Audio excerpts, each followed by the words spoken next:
Fabrice Raffin, en 2007, dans votre ouvrage Friche industrielle, un monde culturel européen en mutation, vous datez les premières formes d'émergence de collectifs artistiques dans les friches industrielles du milieu des années 70 à la fin des années 80. Ces collectifs, vous en avez étudié, vous les connaissez. Qu'est-ce qui caractérise ces mouvements? Et est-ce que 40 ans après, structurés, voire parfois institutionnalisés, ils agissent toujours dans le même élan? Pour commencer, je pense qu'on peut dire qu'ils répondent à un manque. C'est un peu le point commun de toutes ces initiatives depuis les années 70, mais peut-être même avant, c'est d'être porteur de formes culturelles. Alors qu'est-ce que ça veut dire culturel? On pourra y revenir, mais de formes culturelles qui ne sont pas prises en compte par soit le secteur privé, soit l'action publique. Donc entre les deux, des formes culturelles qui viennent du terrain, qui viennent des habitants, même si on ne sait pas trop ce que sont les habitants, mais en tout cas quelque chose qui émerge comme ça en dehors de toute institution ou bien du marché de la culture.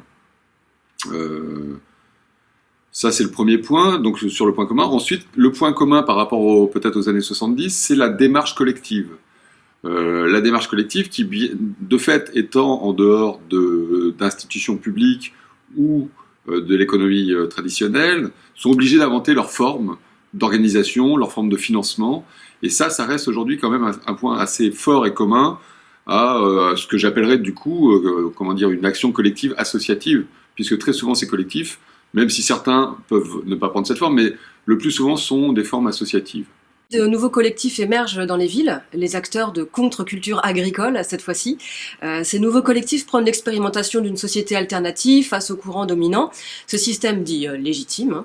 Est-ce qu'il vous semble suivre les mêmes mécanismes que pour les friches culturelles, ces nouveaux mouvements? On peut voir une certaine continuité, dans le sens où depuis les mouvements des années 70, il y a toujours un projet culturel et artistique. Mais ce projet culturel et artistique a toujours une dimension politique. Voilà. Il s'agit, à travers le projet culturel et artistique, de dénoncer certaines choses, d'où la notion de culture contestataire, de dénoncer certaines choses, de critiquer certains points dans le fonctionnement des sociétés. Et alors, un point qui est très intéressant par rapport à votre question, c'est que systématiquement, dans les projets depuis les années 70, il y a articulé autour du projet culturel, une dimension spatiale, pour ne pas dire une dimension urbaine. Les projets ont toujours été, en occupant un lieu, des projets de revendication d'une participation aux affaires de la cité par l'appropriation d'un espace. Donc la cité, la ville, ne doit pas être seulement un espace économique ou politique, mais elle doit intégrer, donc c'est une conception de la ville, qui renvoie aux théories de Jean Rémy sur la ville industrielle. C'est une conception de la ville intégrée où les fonctions urbaines ne sont pas éclatées ou séparées, mais sont intégrées dans une certaine proximité. Donc il y a toujours eu un propos spatial et urbain dans les mouvements ou les occupations de lieux depuis les années 70. Alors que l'on voit aujourd'hui s'étendre ce mouvement aux terres agricoles n'est pas étonnant de mon point de vue. Alors là, il s'agit peut-être dans un renouvellement des formes ou des revendications, via aussi des revendications économiques, à travers un projet culturel, à travers un projet d'occupation d'espace, revendiquer une espèce de poids sur la gouvernance urbaine ou sur la gouvernance spatiale, ou la gouvernance agricole, sachant qu'aujourd'hui, on ne sait pas trop où se trouve le rural par rapport à l'urbain. Donc voilà, en tout cas dans ce périurbain peut-être autour des villes, des projets qui vont intervenir sur les projets d'aménagement. Alors justement, vous évoquiez la revendication politique et pourtant on voit poindre en ville des initiatives portées par des collectivités, par l'institution, de jardins solidaires, de florissement participatif. Être citoyen aujourd'hui serait devenir un usager acteur ou un consomme-acteur. Ça passerait aussi donc par une politique de démocratie agriculturelle. Est-ce que c'est réalisable ça, matériellement, politiquement, socialement? Est-ce que c'est possible? Alors, une des constantes, ou plutôt une des évolutions depuis les années 70 dans ces mouvements collectifs, qu'on appelle friches, de manière générique, c'est quand même une évolution du rapport au pouvoir. Si dans les années 70 on est parti d'une radicalité révolutionnaire au sens strict, c'est-à-dire faire tomber un pouvoir pour le remplacer, Aujourd'hui, on est beaucoup plus dans des initiatives qui sont sur des convergences citoyennes consensuelles, je dirais. Voilà. Où le rapport de radicalité ou la posture de radicalité a évolué vers quelque chose de plus consensuel. Alors par rapport à votre question, on peut imaginer que des collectifs qui aujourd'hui seraient prêts se positionneraient en tant qu'acteurs, mais acteurs comme un autre du territoire, pourraient tout à fait négocier avec des pouvoirs ou des institutions politiques ou de gouvernance. Donc ça, de mon point de vue, ça dépend vraiment de la posture qu'adopte chacun des collectifs. La radicalité n'a pas totalement disparu, le consensus est beaucoup plus présent, la posture citoyenne est une constante pour le coup.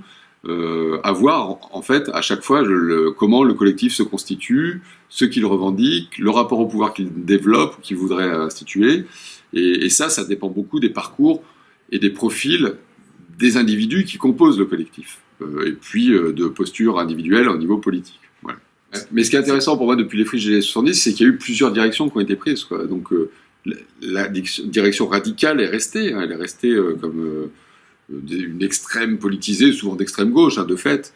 Et puis voilà, des gens qui sont plus partis sur des disciplines ou plus partis sur une conception économique des choses. Et là, on a un éclatement des collectifs qui est assez important, quoi, et qui fait qu'aujourd'hui, on ne peut plus parler vraiment d'un mouvement homogène, quoi. C'est-à-dire que même certains sont partis sur les nouvelles technologies, ce qui n'a plus rien à voir avec les revendications politiques, et ont développé des projets, mais selon néanmoins une même logique, voilà, dans la mise en œuvre des projets. Ça on n'en a pas parlé, mais c'est quand même un point important sur la manière de mettre en œuvre les projets, la manière de collaborer à l'intérieur du collectif. Là, il y a des points communs qui restent. On réintroduit la notion des communs dans une dynamique d'innovation qui fait la part belle aux démarches collaboratives, qui questionne notamment le rapport à la propriété et à l'espace public. Cette réappropriation de l'espace public, par exemple, elle pourrait donner quelle figure à la ville demain ?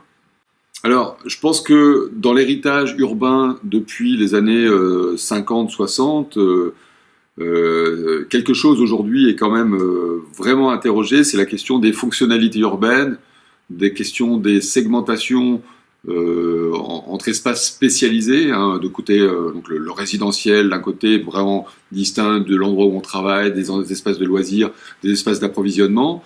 Et là vraiment, il me semble qu'un point important, c'est quand même l'idée que les mouvements auxquels on assiste essayent de regrouper tout ça.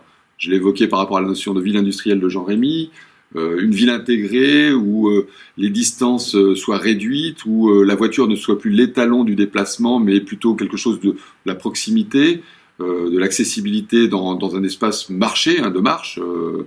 Donc ça, c'est un point qui me semble important. Et par ailleurs, au niveau de la gouvernance, une espèce de remise en question du pouvoir des experts et des élus, et cette volonté participative dont sont porteurs les mouvements dont on parle, hein, c'est-à-dire participer à l'organisation et à l'aménagement de la ville dans laquelle je vis.